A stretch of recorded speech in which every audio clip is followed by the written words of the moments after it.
Do you want to do draft like endgame or what's your system?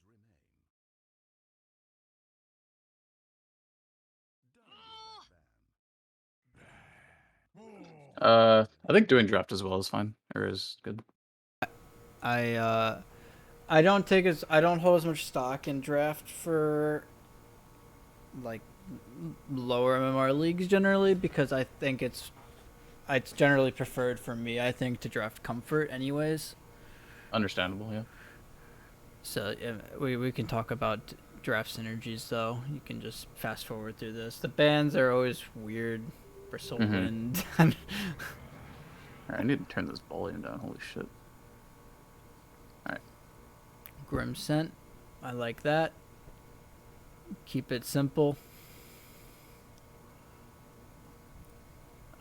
See, I think only our 5 player played Grimstroke. So do you think this is still fine that like Grim's not laning with the Centaur? Yeah, I think Grim's a fine enough hero Okay. to not lane with the center. I do think that you should consider the strong fours. Then I think Willow is okay. I Okay. think like Lion and Lena and heroes like that could also be considered. Because the only issue is like if you have Grim Willow supports is that you're pretty backline heavy, so they could just pick something like a Clockwork and it just ruins your supports. I think we were considering Lena, but I thought like it kind of died during like Mars ult or whatever. Like kind of the same, or Dark Willow felt like it was more survivable against that. Yeah, and you could even consider like melee bruisers to counteract like the like somebody that can play in front with the centaur is something else that you could consider. Okay. So you pick AM pickers die. I don't think the hero is particularly good right now, so I wouldn't Oh really yeah, consider the hero grief, I agree. but I'm sure it works. Yeah, we definitely got rolled by it. It works Uh, because, uh, generally speaking, the correct parts of the map aren't pressured I think that as was definitely our problem as in this game. timely as you could.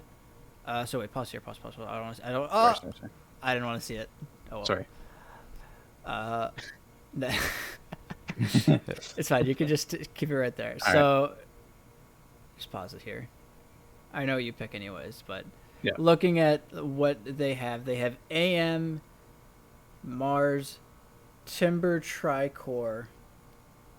So you can definitely note you're locking a little bit of reach. It's kind of just blink stomp right now with like a Wraith King or a Willow follow up. So Hmm. you kind of need an active esque hero to run around the map and pressure. I think ideally speaking, your hero should be able to pressure anti-mage in some capacity. Because Centaur and Wraith King, they don't really force AM from playing a different way, right? Right. If you're just thinking about like how the game state looks, AM split pushing and like playing opposite of your most of your heroes. Centaur Wraith King, they don't really stop him from doing that. Yep. They kind of just look at him and maybe they like wave at him as he blinks past. So your hero needs some sort of catch, probably some sort of physical damage. So I don't. So I think something like Ember is fine if partner's okay with the Grimstroke, but you probably notice in the game you don't. The Ember doesn't really offer kill threat onto anti mage. Yeah, the Ember did feel a bit weird. But I don't know if that.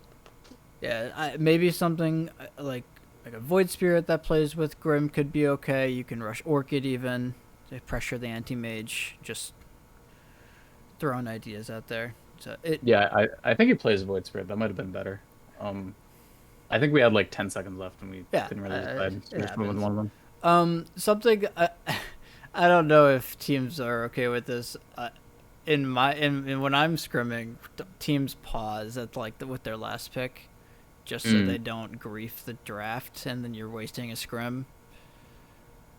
I don't know if that's a thing people do normally, but I feel like that wouldn't fly as well for whatever reason. Probably, maybe not.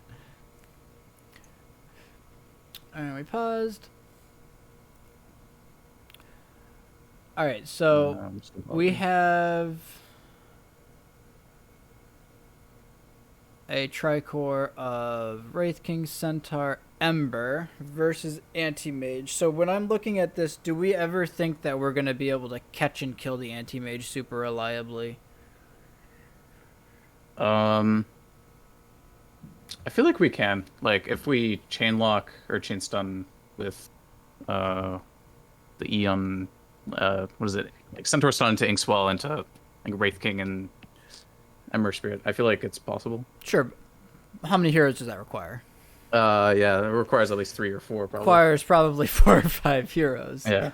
So the point being, when he's doing his split push shenanigans, it can often be difficult to coordinate 4 to 5 man movements onto anti mages, and if Very they true. have any sort of game sense, they'll normally dodge the gank anyways because they'll see it coming. So Yep. it's when you can't necessarily hard commit to ganking their carry. What is the next best option? I guess just taking his towers and the rest of the map. Yeah, forcing objectives, taking over the map. They have a kind of a scary lineup to 4v5, so it can be a little spooky. So you have to be really specific with hitting item timings, I'd say, in this game. So blink timings, radiance timings. I actually probably wouldn't even go radiance this game. I don't know who's playing carry. Oh, I am. So I don't know Yeah. what you actually wind up going in this game, but I definitely went Radiance. okay. I think I go Radiance like every game. I actually don't really know when I wouldn't. Um, I would maybe consider this one of those games because you want to be able to be active enough early that you can participate in objective taking, because they have a hero that will not participate. right. Makes So sense. I'd say like Armlet SNY, or maybe like Armlet Deso Blink or something of the sort. Gotcha. Just something so that I think you want to make it difficult, so when the AM eventually has any semblance of farm and he wants to show up to engagements, you don't really have that overwhelming physical damage naturally. But That's true. a hero like Wraith King can provide that, so it's awkward for anti-mage to just take over fights. So Makes that's sense. something to consider. Normally I like talking about itemization uh, in the pre-draft screen with people. So Okay. that's something you guys can do as a team, and you can just talk about, hey, how do we want to force objectives early? Do we want to play a farming game? Do we want to itemize? Do we need to itemize catch, damage? There's a lot of different things that factor in. Okay. Maybe we just need a first item ags from our Grimstroke, right? That's like stuff that you can talk about. All right, let's go.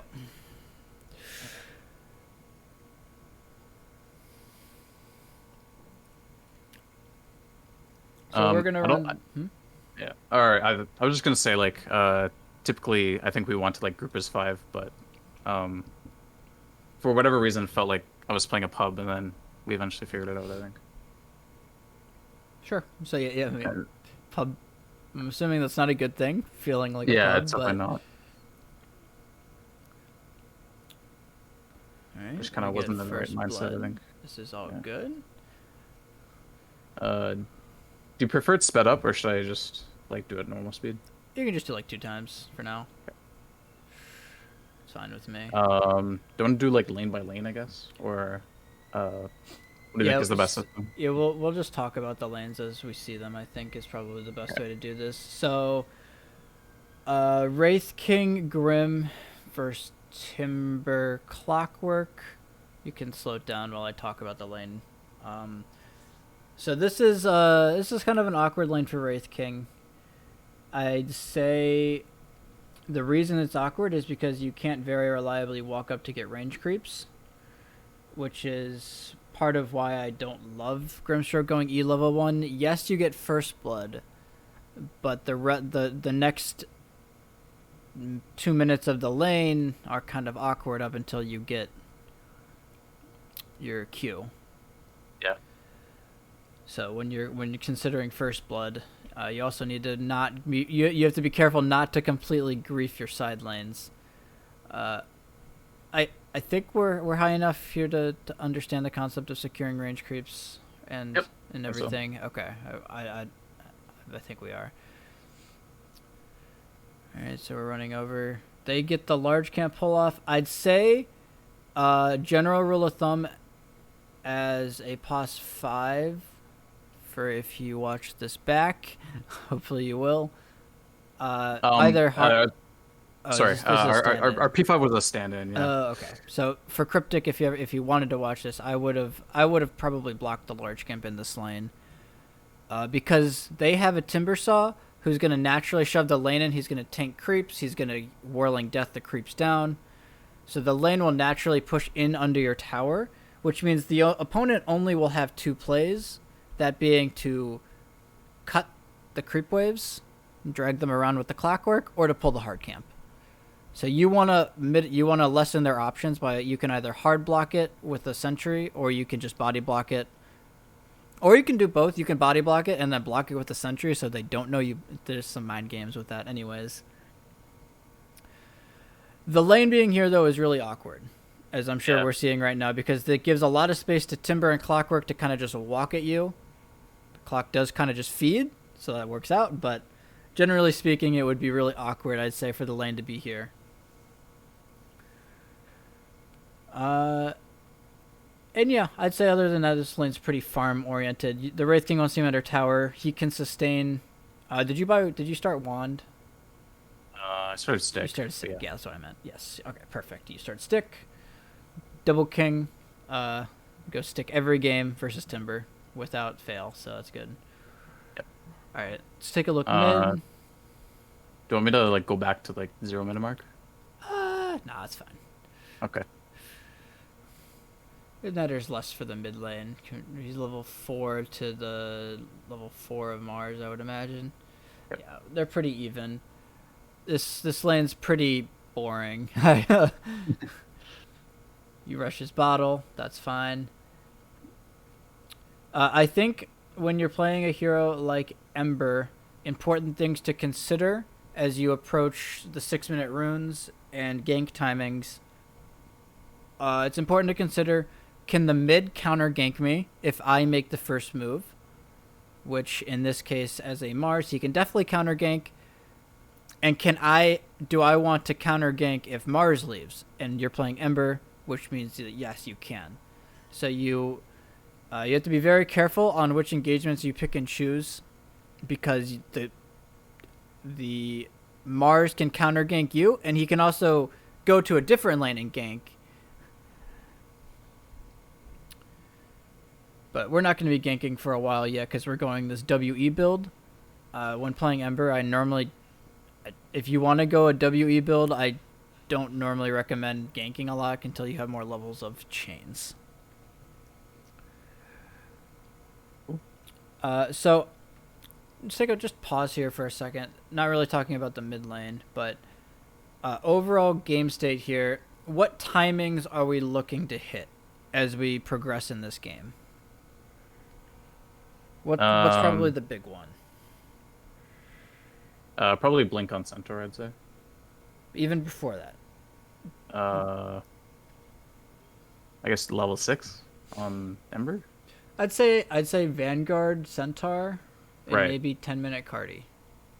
Okay. And so these are things that you should all be thinking about consciously, or at least trying to. It's obviously a lot, but they have an anti-mage. You're gonna have a Vanguard. You're gonna have like a Vanguard Centaur, and he's gonna be able to body him at a certain point. Right.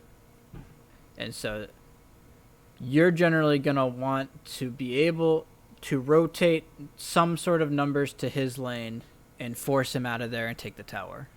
I'd say that's the very natural progression for this game for you guys. Okay. So as a Wraith King and as an Ember Spirit, I'd say if you ever see an opportunity to come bully the AM and you have skeletons, you come bottom with skellies, you come take the tower, easy and peasy, kind of, very natural. You don't really want to be top too long anyways, right? You're facing a timber.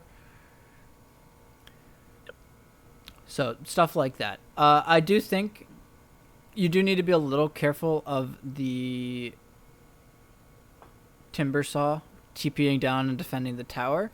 But if the timber saw is TPing bottom, if you're forcing him to TP bottom, what happens to the rest of the map? Um, I guess they're not really exerting pressure anywhere else. Right, yeah. If the timber's going to be their strongest hero. Yep. If your strongest hero is relegated to tower defense, that means the Wraith King has space to shove through top. Ember has space top or mid and top to make any sort of moves. I'd say generally it leaves their carry kind of exposed if that rotation gets forced, which means we want to force that. So I'd say looking ahead to the game, we wanna abuse the fact that we have this really strong hero in Centaur early. All right, so didn't really see what happened bottom much, but it looks like we're doing all right. We're 17-7 to 18-6. That's all fine and dandy. I'd say this lane's actually really awkward for anti-mage, just for the sole reason that if he's not by his tower, he should feel awkward. Right. Because I think you can very easily kill either of those heroes, or at the very minimum, pressure them. So as a 4, that means we should be very actively looking for pulls, or we should be looking to trade with our Centaur. Okay.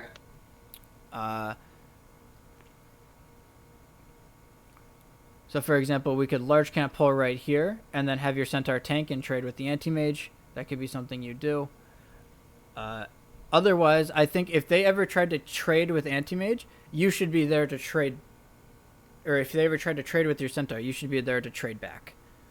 It's kind of how I imagine this lane progression going, and I think there's a lot of times here. I'm just like watching through that.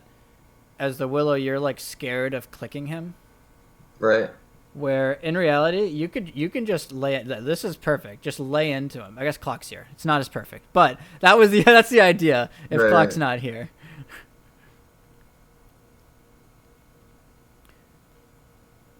You don't even die, really. Oh, okay, we ran back into them, but no, that's life.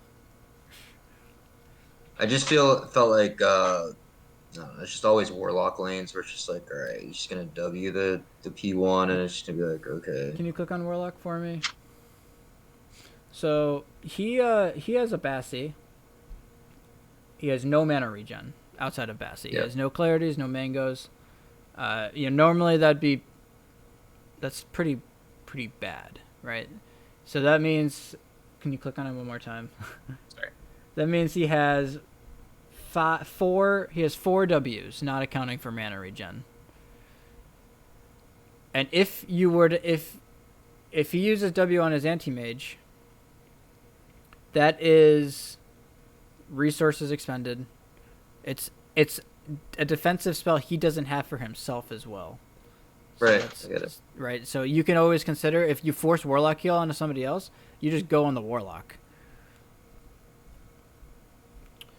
And so Ember comes bottom. Does he have a rune? No, he just came out. Sure, yeah. Okay, kind of. Also about Grimstroke as well.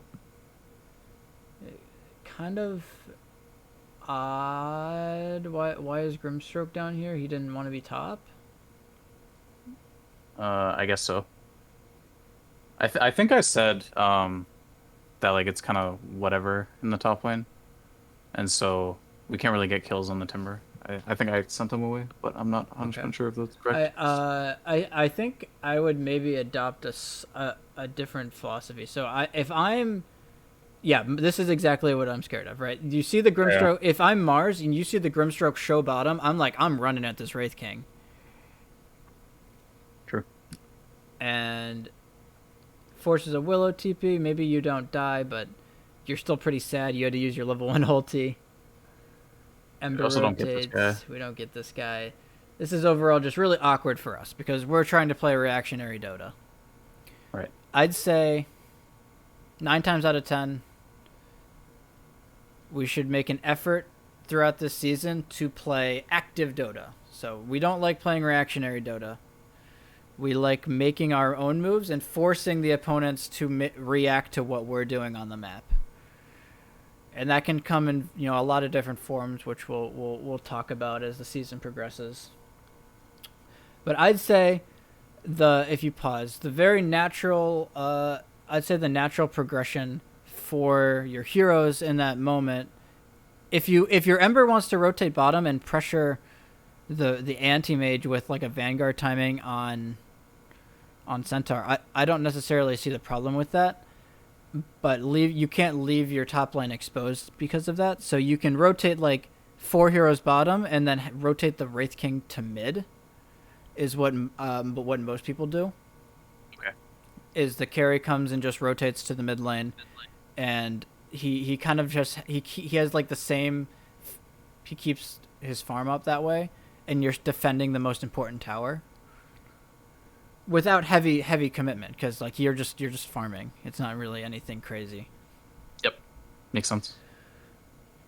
So if as a team you're like, okay, we want to go bottom and pressure this anti-mage, we don't really do anything to Timber anyways. We're just gonna ignore him. Like that's how Timber normally functions anyways. So he's gonna take that top tower. We accept that, but we're gonna pressure bottom instead. We're gonna pressure bottom. We're gonna farm mid. So we're going to be applying pressure on 2 different parts of the map. And the great thing about Wraith King is that if they leave mid undefended, because you're bringing numbers bottom, you can just pressure the tower even. Gotcha. All right, so we can go. We kind of, it looks like we maybe get a little caught up in protecting. Just not a whole lot of action. They have a little bit of a gold lead. I'd say on Ember. Can we click on Ember? Yeah, go to net worth. Yeah, we need to make sure we're always keeping mana up, whether that's TP refilling, but or you're asking supports to TP fill your bottle, or you're faring mana regen or whatever. But an Ember without mana is essentially a creep. So the downtime that you don't have mana versus a lot of teams is just downtime that you're not doing anything.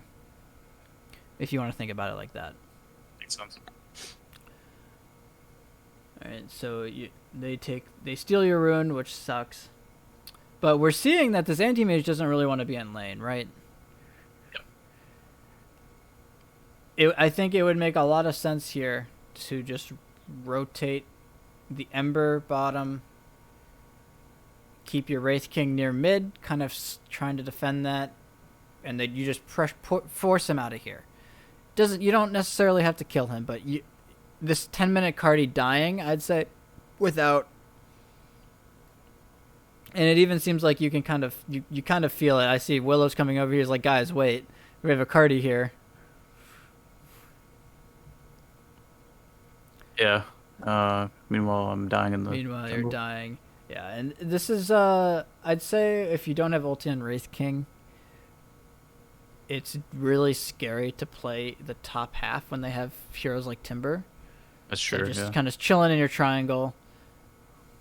All right, they're trying to go on your Ember. That's pretty cool. But notice how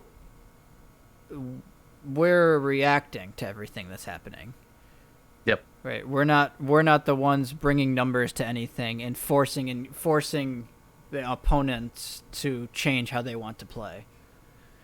I'd say a lot of Dota is how can we force the opponent to make a less than ideal move?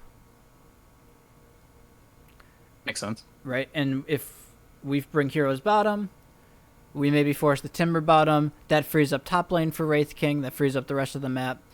Instead, they're kind of just running around with 2 to 3 heroes finding kills, which we don't love.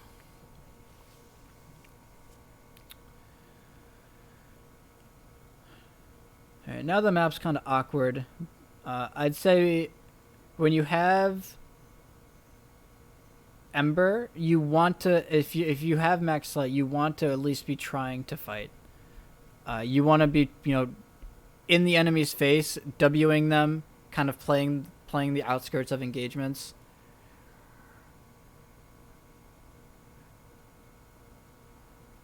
Unfortunate. Happens. But we noticed how we last picked Ember, right? Like, they don't have great ways to kill him. So I'd say just in general, trying to more aggressively posture on Ember, because it's really hard for you to die this game. Right? If you go bottom and you just start sleight of fisting the Ember Spirit, he's like, wait, I don't want to be here. You force him out, you take the bottom tower. I'm like, kind of like a broken record with this bottom tower, but Yeah. it's really important. I'd say that's probably the first big step in map progression for this game. And as a large result, I'd say why the map probably feels really awkward at this point for you guys. Because you, as the Wraith King, have nowhere super safe to play. You're kind of just... You feel like you either have to be mid or you need to contest top. It's pretty meh. Yeah. And anti-mage just kind of getting free space. Right, anti-mage is having free space. So, we're going to talk a little bit about a concept of bringing the numbers needed to engagements. And this is a really hard kind of concept to do perfectly, but yikes. We're going to try. So, I guess a better way of putting it is just resource delegation. Right. And this is something that needs to be done by all your cores throughout the whole progression of the game. So, as heroes, based off of where their enemy heroes are, where do we want to play? Or what is my ideal place to play? But we've already talked about the ideal places, so we won't go too much into that. I'd say right now, if we just pause, just to take a pause, let's take a look at the map here. So we have Ember Spirit pushing through top. That seems like okay with me. Centaur's posted up mid. Wraith King's in the jungle. He's in the triangle. Honestly, this seems pretty okay right now. You're farming on 3 heroes. Your Wraith King is in his safest space possible. I'd say the supports being near the Ember is a little awkward here. You never want to be towards top right now, unless you're smoke ganking the anti-mage. You want to be trying to protect your triangle at all costs.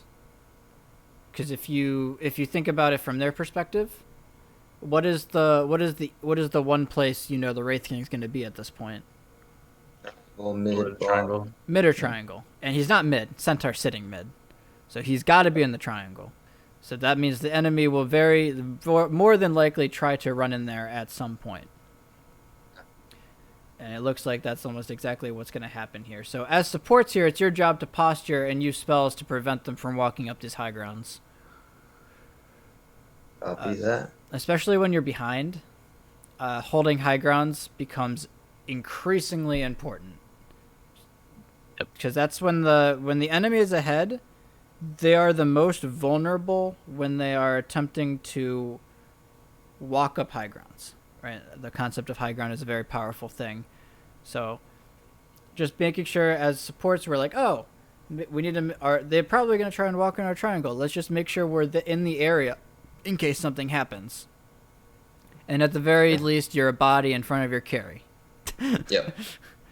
Well, no, I mean that's one of my main questions. I feel like a lot of times, like with a game like this, for me personally, when I get behind, I struggle to, okay, where should I be on the map? Ember's top, Centaur's mid, Wraith King jungle, fine. I can't go bot because Timber's there. Like, I think stack, where should I be? I think it can be difficult. I think stacking and protecting when in doubt, stacking and protecting your cores are kind of my go-to fallbacks as a support. Right? As a support, they're not really going to try and gank you, but they're always going to try and go to your cores. So if you're feeling like you can't get to the enemies or you're struggling to find fights, especially when you're behind, they're going to bring the fight to you at some point. Right. I'd say this is probably just identifying which core you think they're going to go to. the odds of them killing this Ember are literally 0. So I would just factor them out ganking him. Yep. I think Makes also sense. on Ember going Vessel this game's a little weird. So that's Just something we talked about at the start because of we figured, or in my mind anyway, Timber's going to make space for 20, 25 minutes for AM. So I kind of figured in my mind, I wanted to go Vessel on Willow, but I didn't think I'd get it with a decent timing. Yeah. So we talked about it at the start, and I figured I needed to go Force Staff because if I go Spirit Vessel right away, then Clock's just going to hook me and I'm dead. okay. If And honestly, if it's something you guys talked about beforehand, I'm completely fine with it. Like no, I'm just curious. um, Should I have gotten the vet in your mind? I mean, I just feel if I if didn't rush a Force Staff, then I'm kind of yeah, me it, and it the can team's kind of screwed, you know? it can be a little awkward here, right? Because you're behind, and you're trying to go this greedy, just kind of greedier item that you really need at early timing. So honestly, Ember going it isn't the end of the world. I Right. just think it's a little awkward for his game. Okay. Yeah. That being said, killing if you get the vessel at a good time on Ember, you kill the timber. It looks amazing, right? So Yeah. kind of goes both ways. All right, let's go ahead and keep it rolling. Yeah, I'd say this map is honestly pretty okay. I'd say the gold lead probably won't change too much. They're chasing around an Ember Spirit. Hopefully he. Okay, hopefully he doesn't die. He shouldn't die here. Okay, it looks like I'm eating my words, but in theory he shouldn't die top. And if you're watching this, Mr. Child, just make sure you always have a remnant back. It's as simple as that. So you see that, and we recognize that, oh, this timber is alone now. I'd say as a Willow, you probably need to be like, oh shit, I should probably go help them, which is what's Right. happening. Yeah, and this is a really awkward point, right? Because they have a core in each lane. They have this timber saw that you don't feel like you can kill, which means that if you can't, how do I say this? When you can't make aggressive moves over your own, you should sit behind your strong cores. So who is our strong core at this point? Oh, the Centaur. Centaur. Centaur. So as it's on your Centaur then. If you want it to, he aggressively pushes in the mid lane, supports sit behind him. You don't necessarily push the tower, but you force heroes to react to your pressure mid. And then you sit behind him, and then you get space in the rest of the map as a result of that. Because you can't really go to this timber yet unless you could probably kill him with like 4 to 5 heroes, but that's kind of hindsighty. They're kind of just sitting in this top area, and it sucks. But the gold lid hasn't changed much. Like your Ember's doing a good job. He's sitting top, right? We noticed it was a 4K gold lead like 3 minutes ago, right? It like when you're behind, the goal is to minimize losses, and that's kind of what we're doing right now. I do think that there seems to be a lack of urgency to make plays, though. Like even when you're behind, you can still do things. You can smoke to cores that are alone. I'd say that the Timber probably could have been smoke ganked with 4 to 5 heroes, and you just dump everything on him. And if you force him out of bottom, that opens your entire map. Right? So that's something that can be considered. But you're fighting in your triangle. You know that you have numbers. This seems okay. We have Radiance.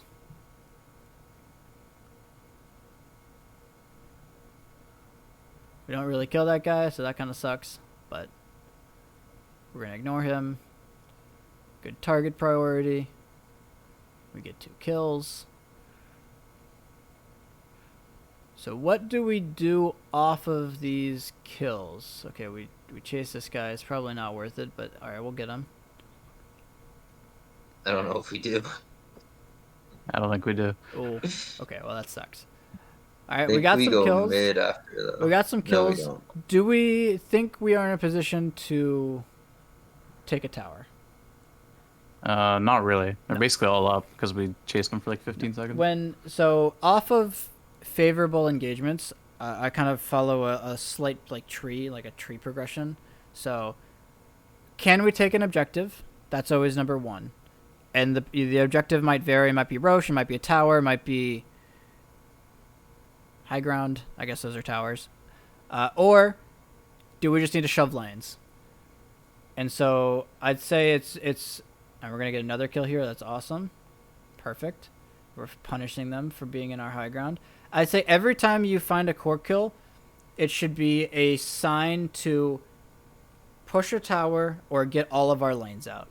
It's kind of hard to get all of your lanes out because they have an anti-mage. So in this case, I'd be like, yeah, let's just get this tower. We see a rogue hero. Perfect. We want to punish them for being weaker, right? That's kind of just the natural progression. Because when you're behind, your lanes will naturally get shoved into, which means that when you get kills and you can actually take favorable fights, you need to shove all of the lanes and try to regain some semblance of map control. So Yeah, that kind of felt like what we got, or what we struggled with was like our lanes were never in a good spot. Yeah, and honestly, I'd say it's probably partially on supports. I'd say when you're behind, you're talking about on Willow how you felt like you didn't really have like a place to play.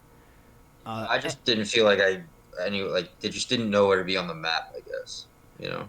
Yeah, another option is to go to the lane, the dangerous lane. I guess Ember was kind of taking it, but go to a lane that your core doesn't want to go to, and just shove it out. Yeah.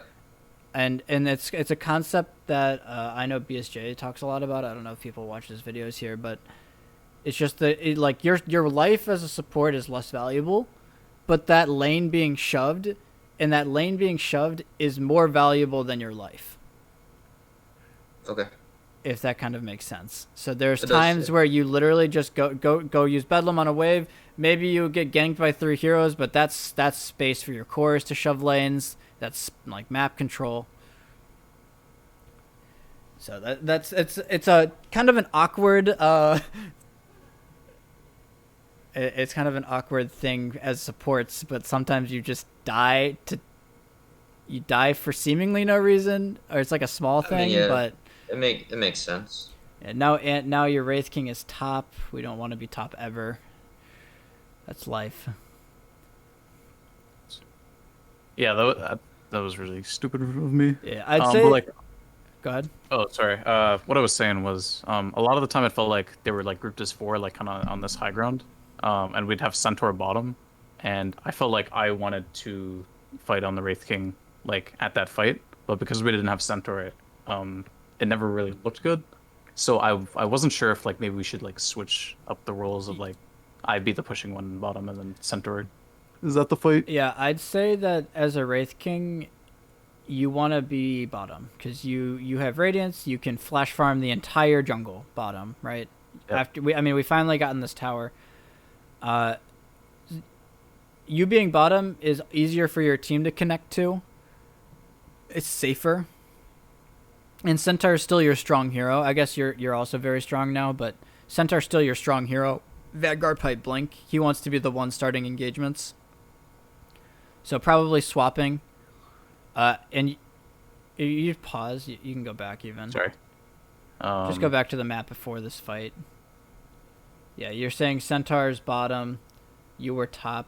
I'd say if you're bottom and Ember is top, and the Centaur is mid with supports playing behind him, your map feels amazing.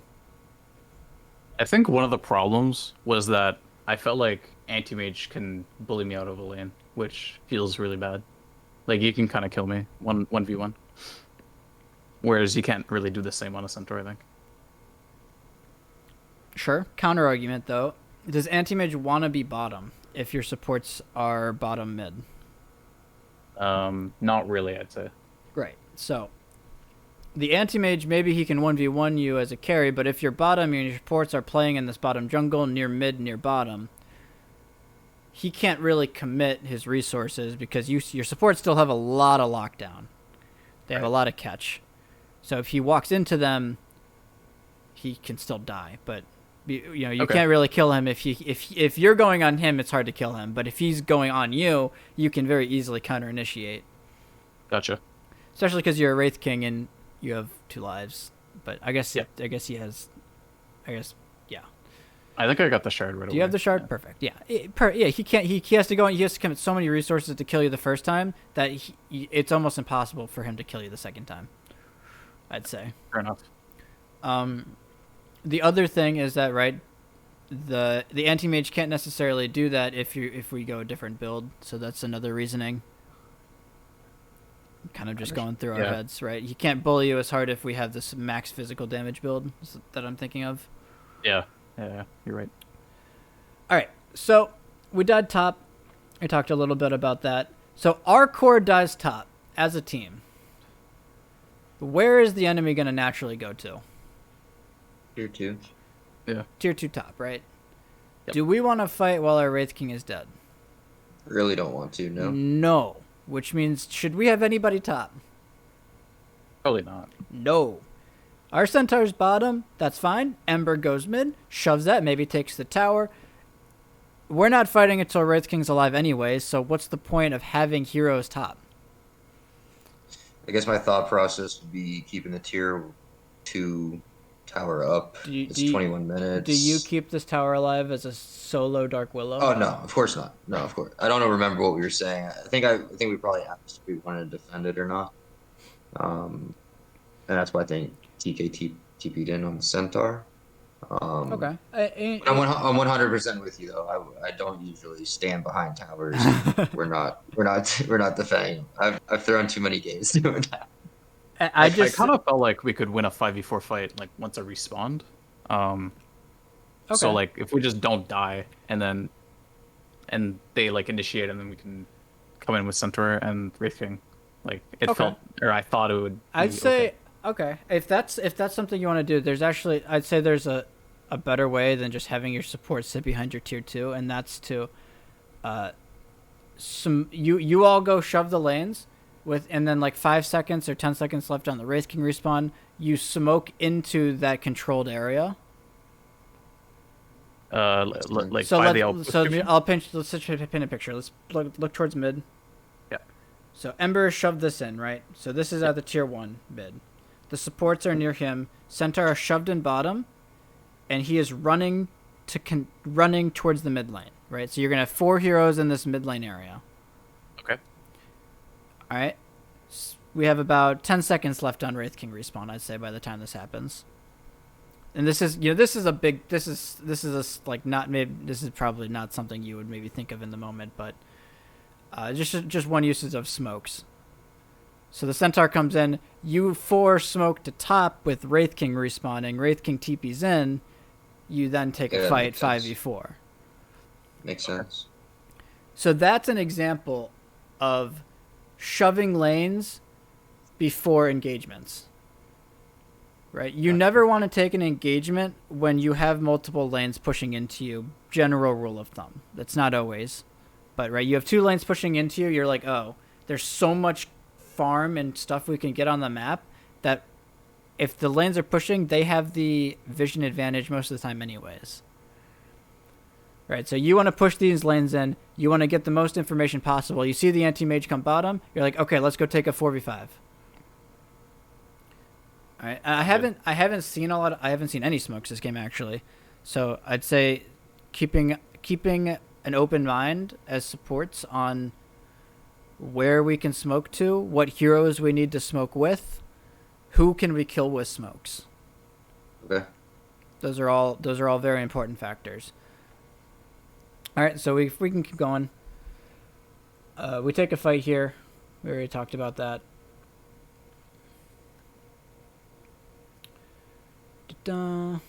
We TP in the Centaur. Another reasoning for that is, so you TP in the Centaur, then Wraith King's gonna have to TP in, and then Ember's gonna have to TP in. This takes forever to get It's a very long progression. Yeah. I think I just walk there with the Stampede. Oh, that works too. But I'm Alright, still we get a bit decent slow. Grim ulti.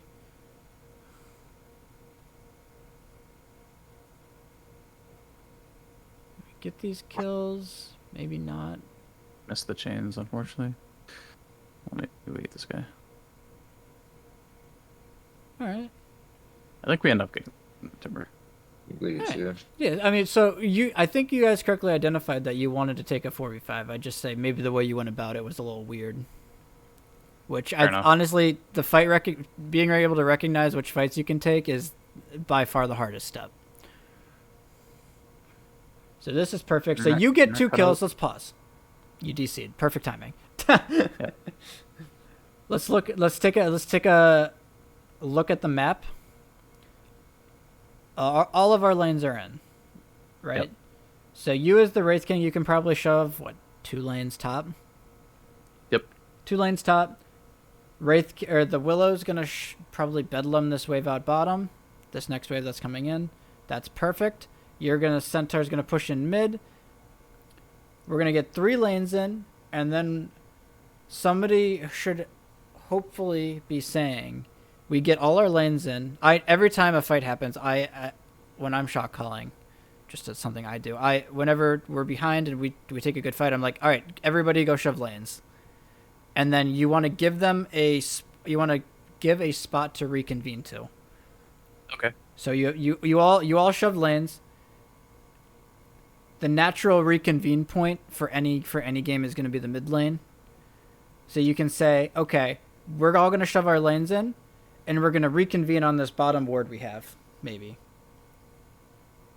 This one or the other one? You have a high ground one, or you have a Gotcha. nicer one. You have one here. You can very naturally go there, right? It's daytime. You have full vision. Cool. Right? Kind of makes sense when I'm saying it, right? You're seeing how it would play out, but when you're in the game, it's all chaotic. For sure. I'd say general rule of thumb, something that we can start applying to every game as a team is when we should be trying to identify at any time we get a pick, can we take an objective that will help us better position for the game? Do we need to shove our lanes? Can we roche? Can we keep fighting? That sometimes is a thing, right? So there's a bunch of options that happen when you get picks. It's correctly identifying them can be difficult, but as long as we're trying to identify them, I'd say is the kind of what we're going for. Okay. All right, so let's roll it. And everybody honestly has the idea, right? Like I'm not imploring some new knowledge on you. Everybody is in a different lane shoving it. Yep. Jeez. Okay, Wraith King, you went to go hit a jungle camp. That hurts me a little bit, but hopefully we go shove this. Gotta stack it, basically, dude. No, yeah, that was bad. No, it's fine. It's funny. So we shove this in. Now we're kind of scared because they're respawning. The Willow's going to shove one more bottom. And we're going to naturally reconvene towards the mid lane. Maybe it's safer to go to our triangle. Maybe we don't feel like we can cross the river. Or, right, there's other options, right? The Wraith King shoves top. You see the anti-mage show there. You're like, okay, let's go smoke at them mid. Right, the anti-mage isn't there. They have no rock. Yeah, we see the Mars over here as well. That there's plenty of options that we can choose from. Passivity is not the option we generally want unless we absolutely have to.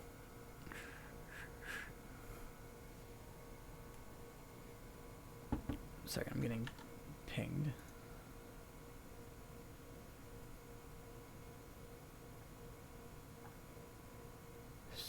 So many DMs. Okay, we're going to ignore those. Yeah, I'd say there's a general lack of urgency in shoving lanes and making plays after. It's a critical part to finding openings on the map because nothing will ever happen. You will never find a single kill on the map. Well, maybe you will in this league, but in general, you will never find good fights when your lanes are not shoved. So we've shoved in mid, we've shoved in bottom. This is perfect. We've came in through bottom. We can now establish vision control. We can look to maybe take a fight. There's a bunch of options. We have double blink. We're feeling good. Looks like Where should we be both this anti-mage high ground here? Yeah, it looks like the call is to take this tower. We TP the centaur back. Okay. He's just blinking to follow him. I didn't really stay on the tower either. Yeah, we didn't get the tower either. I think actually honestly when I generally when I'm playing against anti-mage, a support is generally enough to prevent him from doing that at this point. Probably just like a Willow or someone. Okay. And they walk into Roche here. This is the natural. This is the curse of the Dire. When you want to control bottom, they can just walk into Roche. It happens. I'd say the counter play. If we wanna, maybe think about this in a more advanced way, we can pause here for a second. So we went bottom, and we're like, yeah, let's take this tower. But we knew anti-mage was pushing top already.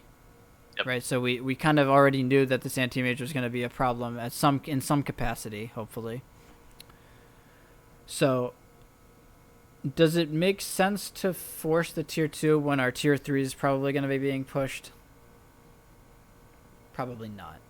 Yeah. So, something that you can do instead is you feel strong, right? You feel strong together. You know the anti-mage is going through top, so you can smoke into their triangle or something. Or you can just walk into their triangle and get vision in there. Because you know where the anti-mage is. Right. When you feel strong, so you want to take a fight. Right? That's the purpose for pushing this tier 2, right? Yep. It's like, yeah, we feel really strong. Yeah. But the enemy's probably not going to be at this bottom tier 2 if we want to take a fight. So maybe in hindsight, thinking, they're going to push through top. They're probably all top. Maybe we just, go in their triangle, get some vision in there, see if there's a fight to be had. And that's kind of difficult as Dire because you feel like you're forced into playing bottom sometimes. But, all right, we roll.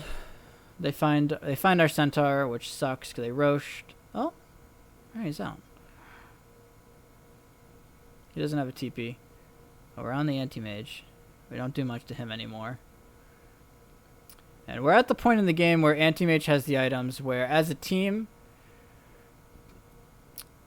we need to be very careful when we're taking these fights because we don't really kill him, as we're seeing showcased right here. Did we get him once?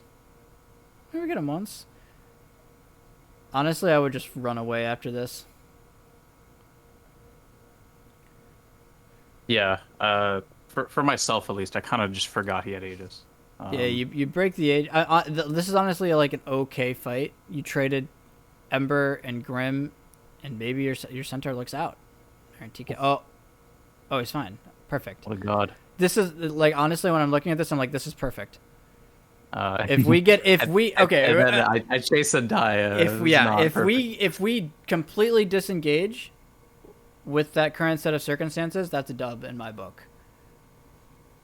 But we kind of chase too far. So as cores, you're at the point in the game where you should be dictating whether you think you can fight or not.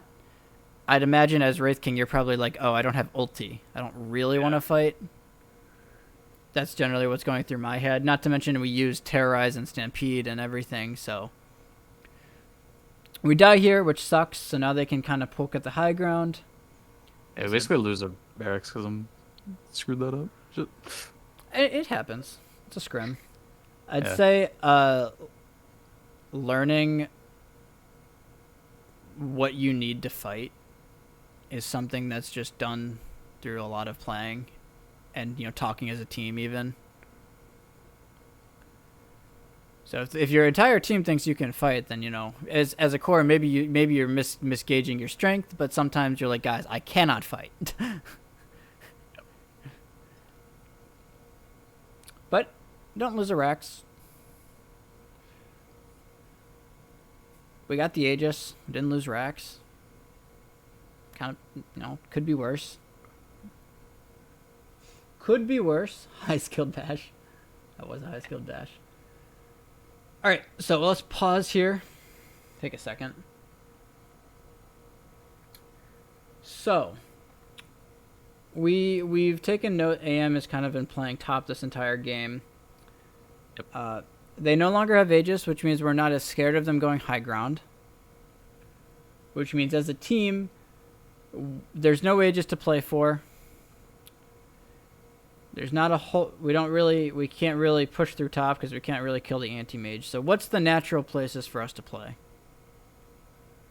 Probably mid and bottom, I guess.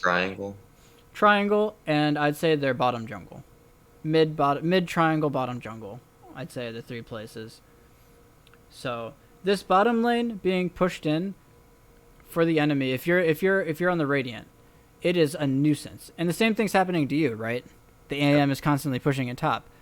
So somebody being able to push in this bottom wave consistently is huge. And I'd say that's probably either Wraith King or Ember. Fair enough. I don't know if you necessarily feel like you can run down there and push this out right now. Maybe you need BKB.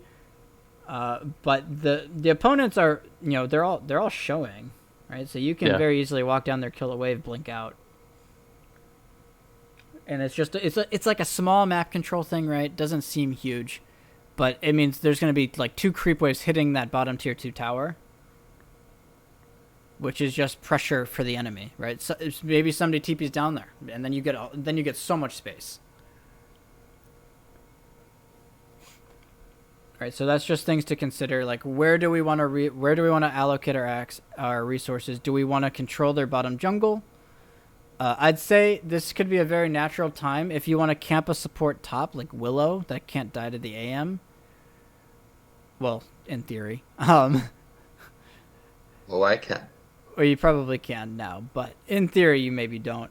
Or maybe you just camp the Ember Spirit top and you put your Centaur in the mid lane, be like, okay, we're going to play behind him, Wraith King goes bottom. Yeah. Notice how a lot of what I'm saying, though, revolves around supports playing around a strong core. Yeah. And that goes for every single game. It's not just this game. Sometimes it might not be your offlaner. Sometimes it might be your mid. Sometimes it's your carry. Like when your Wraith King gets BKB, I'd argue he's your strong hero, right? Yeah, for sure. But playing around our cores as supports is huge. All right, let's roll. I'm assuming this game ends. This is like a 60-minute game. Oh, is it a 60-minute game? Okay. It might not be 60. Pretty much. Oh my god. But basically, it's like we get megas and then we just can't. Got it. Just defending. We survive for like 20 minutes. So. Gotcha. Yeah, and notice as Wraith King, you could have I think you're gonna go do that now. Yeah, just a bit slow to do it. Yeah, but that's perfect. If they're bottom, like honestly, if you die and they're bottom, first off they're not bottom, but hypothetically speaking, if they were to be bottom, you're like, well, that's life. Yep. Like, what can you do? Sometimes that's what you have to do when you're behind. You have to make riskier plays. And also, I should note, right, we never finished the vessel on Ember, so looks like I may have been correct. He felt like he needed. I think he felt like he needed BKB. I think he also said that we weren't getting any kills, so it's just a dead item if we finish it. Yeah, I would agree. And had no charges. Yeah, that's fair. Yeah, if you wanted to go a more active like style and go like max WQ and go like rush vessel and like run around, then I'd say that may have been a more logical progression. All right, we've smoked. Stacking stuns. It's fine. Should die. All right, we've used a smoke of deceit. Nice job, team. We have not forgotten they're in the game. Ooh. All right, we got a kill. Let's pause. Where do we want to allocate resources? We got a big kill. What do we see? We see anti-mage bottom. Yep. Which means we can probably do what? if anti-mage is bottom? Um, Up top, but at the same time, that's the dead lane. So do we care that much to shove top? Can shove top, and we can probably be near mid. Is what I'd say. Does it yeah. matter to shove top? Is that what you're asking? Yeah, I mean at I dead mean, lane. yeah, it does. I mean, this top tier one is free gold, Yep. right? Gold is gold, especially when you're behind. Especially when you think you can get it, it might be kind of Like scary, but relieving pressure as well, I guess. right, Yeah. you're relieving pressure, right? If you're forcing pressure top, it's awkward. It's more awkward for the opponents to be bottom. Yep. Okay. A lot of moves in Dota are made with the intent of making your opponents uncomfortable. So you're keeping them from doing what their perfect move is, Yeah. or you're It just felt like. Go ahead. or you're just making them. If they're making their ideal, they're making what they think is their ideal move. Then you're making a play that will make it awkward for them to do that. I mean, I can only speak for myself, but it kind of, I would say, after 10 minutes, this whole game kind of felt awkward for us. Yeah, this game felt super weird for sure. Yeah, it really did. It happens. All right, we roll here. Go for like a couple more minutes. I think we've hit on all of the big things. Yeah. And honestly, it looks like we had the general right idea here. This is nice. I would probably would have left our Ember top maybe instead of the Centaur. It's the only thing. But other than that, it seems pretty okay. So we're kind of at the stage in the game where you need to think about how your ideal fights look. So I mean, even I can't necessarily say for certain what your ideal fights look, but as a team, you should be discussing in some capacity. Is there a target we want to go on at the start? Do we want to let them go on us and counter initiate? Do we need to I think get in my mind, the target I typically wanted to initiate on was the Mars, and in general just try to kill all of Anti-Mage's team and then leave them for last. Sure. But I'm not sure if that's 100% the play. I don't think it's that crazy. I would say you maybe can't go on them if they're 5 heroes. So if that's the case, and you can't necessarily, maybe you can go on their supports if they show, but you want them to initiate on a core and then fight them afterwards is what I'd say. And that's kind of exact. Okay, I guess they can go on a core, but You said initiate on a core? that you want them to initiate on a Okay, tanky yeah. hero. Because in my mind, we should be trying to jump Warlock and then from there see what Well, that's kind of happens. what happened, right? They started the fight, Yeah. and then you went on the Warlock, he kind of was forced to expose himself, which is pretty nice. And you win a fight. All right, we win a fight. What do we want to do? We want to shove all our lanes first. We're definitely not hitting bottom right now. I'll say you want 2 out of 3 lanes shoved Yeah. after you win a fight. So you've already got top in, so you shove in mid. It's close enough. We're feeling good. We just want to fight anti-mage is cutting mid, which sucks. We probably get this tower though. I don't even know if we do. The You glyph. glyph and then Big glyph, that's life. I'd say after the glyph, you probably just naturally head top. Grim's already bottom. chasing a clockwork. We're chasing a clockwork again. We get him this time, though. Yeah. Why do you think I say we should go top? Okay, your Grim died. Never mind, you can't go top. We gotta chase this anti-mage out. So much fun. Yeah. I think I wasted TP there. Probably should have just walked back. Maybe. But your Centaur's still mid, so you're still gonna be shoving 2 lanes. So Yep. you know it's not the end of the world. You force the AM to relocate, at the very least. This is probably a good moment for you get mid and bottom in, and then you smoke into their triangle, because you should we hopefully as a team will start identifying, oh, Roche is probably up soon. So you want to try and get some semblance of top control before Roche spawns. Makes sense. But we've stabilized. Taken some good fights. Learned some map control things. Alright, we can probably go to the next one. We only got one. Oh, is Yeah, it we only only do this one time? turn. Okay, we can just keep Yeah. watching then. Okay. Because it was 60 minutes, is that why? Yeah, I think so. There was like a draft thing as well after, for fucking Marcy Cup. Okay. Yeah. Alright, so we get a vision top. We get some vision top. We see anti-mage bottom. Honestly, if I see the AM ever alone, I'm looking to start a fight immediately at this point. Okay. Is probably what I'm thinking. Especially this. What is Clock doing? I guess we don't see him, but this Clock's just kind of booling over here in no man's land. He wants his team to come to him. Yeah, I really like that we warded top here. That's really nice because that means we'll generally have a sense of when the opponents might be trying to Roche.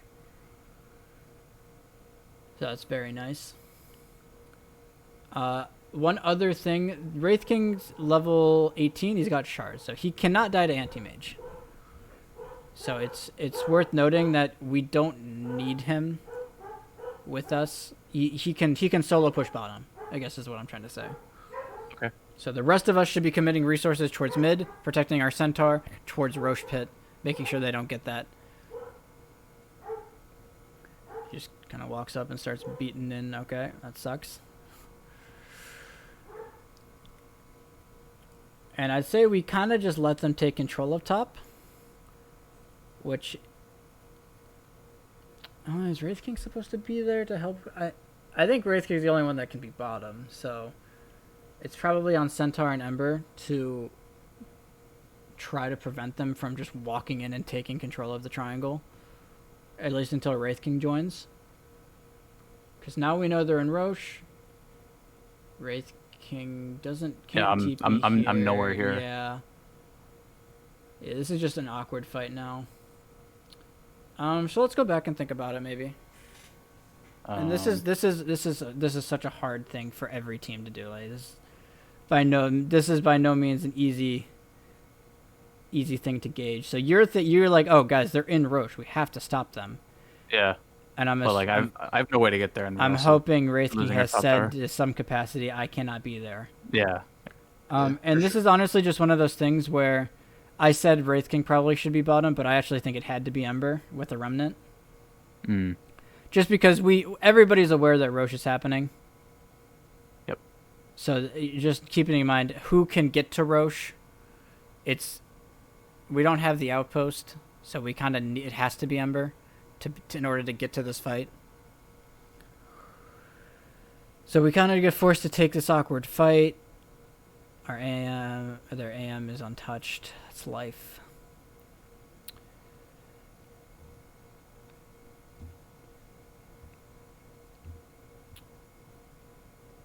We also lost like top tower during that. Yeah, and this is just a case of if somebody was shoving top through instead, if like say the Wraith King is shoving through top and we're like near him, we can shove through top and then naturally play near Roche that way as well.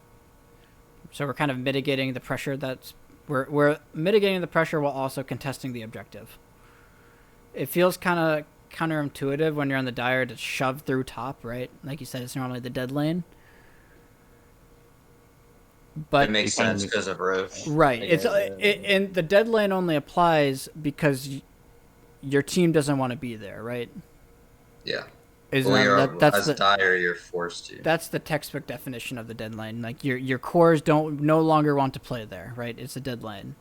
However, it's no longer the dead lane when you need to play there. Yeah. And it's kind of a backwards thinking in a way because we're kind of ingrained that the dead lane is always top. It's kind of backwards for that. So, but they get Roche, they get Megas. I would assume here. I think they just get 2 lanes here. I actually don't remember. Centaur's I don't bottom. remember. Centaur's doing a good job, at least trying to make some sort of space. Oh, That's Sag.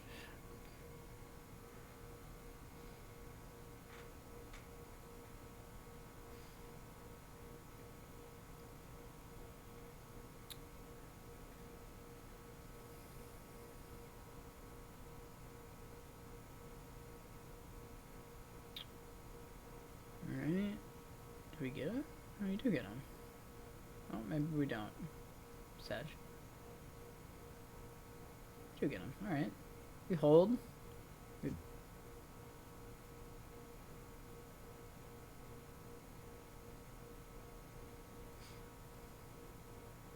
There's not a whole lot of everything else here is kind of just like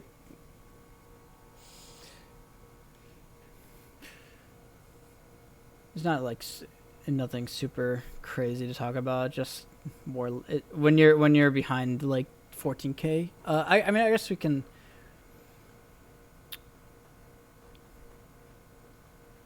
I felt like we were in this game. I think for sure the points you make are super valid. Like, need to.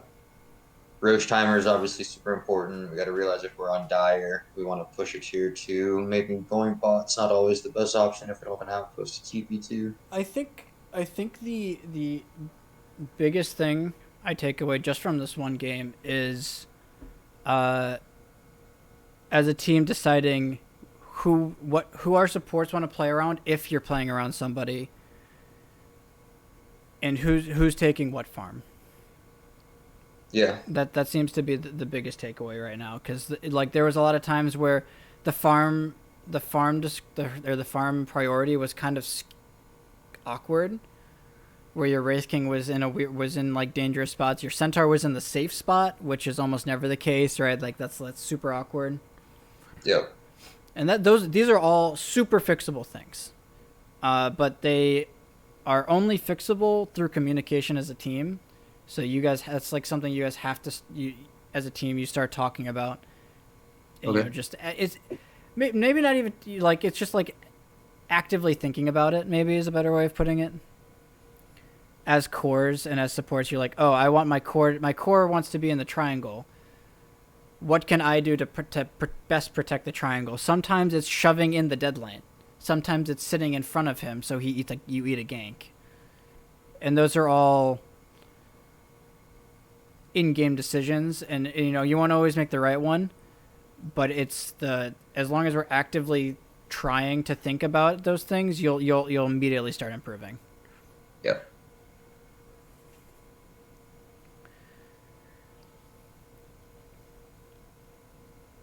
And there's so many things that need talked about, and it's something that we're gonna work a lot on this season is proper communication as a team.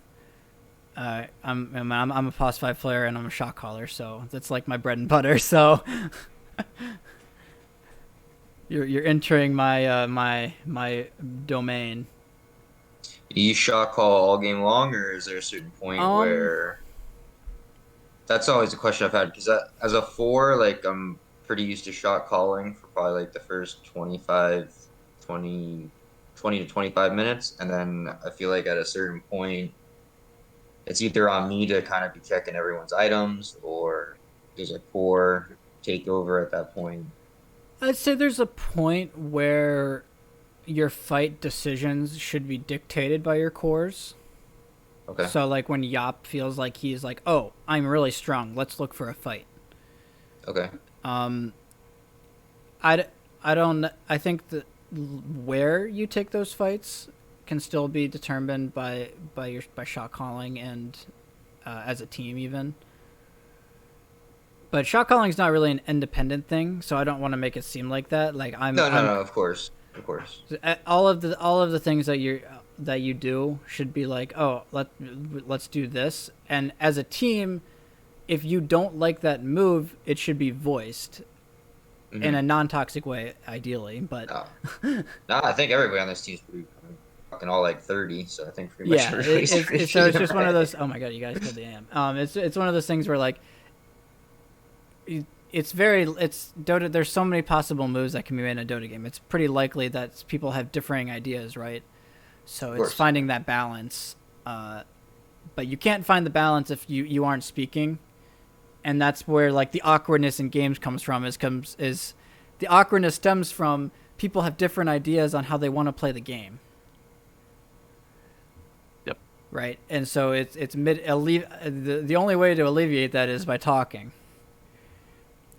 Yeah, word. And it's we don't necessarily want to cluster the comms, but just asking questions like, do we want to fight?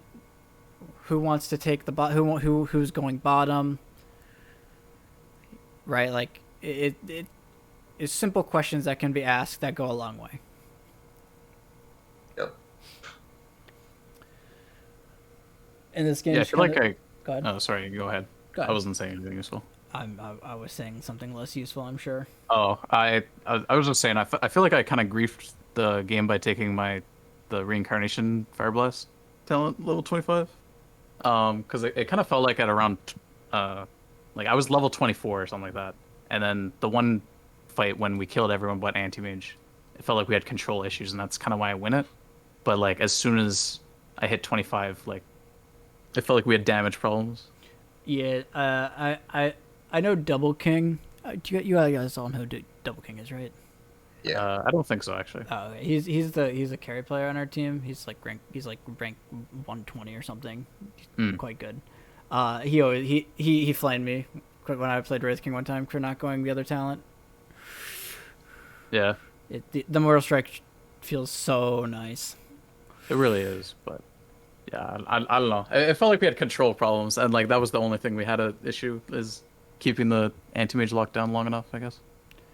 That's Yeah, how I felt. Like, it was just the AM. Like Yeah, everything else was kind of non-existent. We just couldn't kill the AM. but I kind of don't as want to soon as say I got non-existent. Like, as soon as I got Basher Abyssal, like I think our control issues were fine, and then it was just damage. yeah. Killing it. Unfortunately, it's not really your job as as the Wraith King to provide more lockdown outside of Abyssal and Stun. Yeah, The rest is kind of on your team. And that's like that's a completely understandable reasoning. And honestly, I'll be completely honest. If there's reasoning, if you guys have reasons for doing specific things, as long as you're thinking about the game, right? As long as we're actively thinking about decisions and reasons to do things, like even if they wind up being wrong, right? Is if you have a reasoning, you can reflect on them, kind of like you're doing right now, right? yeah, But my biggest problem and my biggest pet peeve comes in when, as Dota players, people they just do things without thinking about why they might do them, and that's something we're going to try to get out of the habit this season of doing. But it's a process, so yep. yeah, I'd say generally the other talent in Wraith King's probably better. Can, Yeah, can you click for on sure. on Ember? What talents does he Where have? is that guy? Lincoln's. Yeah, I'd say that's about right. It feels really bad going the spell amp talent this game because it's only anti mages that's the issue, right? Yeah, And I think that's something as a team that maybe could be discussed is like if you have AM and Wraith King, both have a physical damage option and a magic damage option. So maybe that as a team you're like, okay, Ember goes Deso BKB this game, and I go Radiance, or vice makes versa, sense. and or maybe Ember goes Maelstrom Ags BKB or something of the sort, and you go Armlet Deso BKB. So those are all things to consider. Anti-mage is a cool hero. what are your thoughts on Willow's 15 talent between the plus 32 Bedlam damage and the 160 first crown? Um, Because Because for the longest time, I always got Bedlam damage, and there was one game probably within the last week or two where I was just like, screw it, let me try this. And the AOE is actually insane. I felt it was Yeah, just I'd say the Cursed Crown talent is generally more popular. okay. There's games where as a Willow though you like need to get in and do damage though. Yeah, this game just felt like if I went in and Bedlammed at all, it was kind Yeah, of this game you're more of just like a backline spellcaster, right? You want to yeah, go Aether, you have the shard, like you're kind of just sitting in the back. So yeah. I think the Cursed Crown makes sense. Okay, I just not this game specifically, just your What does thought. Grim have? I haven't talked. Not Hey, he's a Grimstroke. stand-in. Haven't talked much about him. Yeah. Okay, that's fine. General support items. I was just curious. Um. All right, so I think that's about it. We're 50 minutes into this game, so the game's kind of devolved at this point into chaos. Yeah. I'm sure there's more things that could be talked about, but I don't want to overload. I don't want to. I don't want to. Yeah, Don't want to overload on information too early in the season. Yep. Fair plenty, enough. plenty to take in. Yeah, so I'd say, hopefully people. I'll upload this to YouTube, and I'd say the big thing to take away is, as a team, decision making after kills, looking for openings to find kills, as well, and then farm allocation. I'd say are the big things. So, active discussion of those is required from everybody. Just things to start thinking about. Yep. That'll go a long way in making the game feel less awkward. Cool. Fair enough. Sounds good. Fair enough. Yep. And of Appreciate it. course, if people want to go over stuff individually, if you have pubs and stuff, I'm generally around. Although I'll be gone this Thursday through Tuesday, so I won't be available. But I'll be free after that. For Sounds good. people that want to, if you want to look over games or just talk about concepts. Sound good? Okay. Sounds Yeah, good. appreciate the time, man. Not a Yeah. problem. Thanks Let me for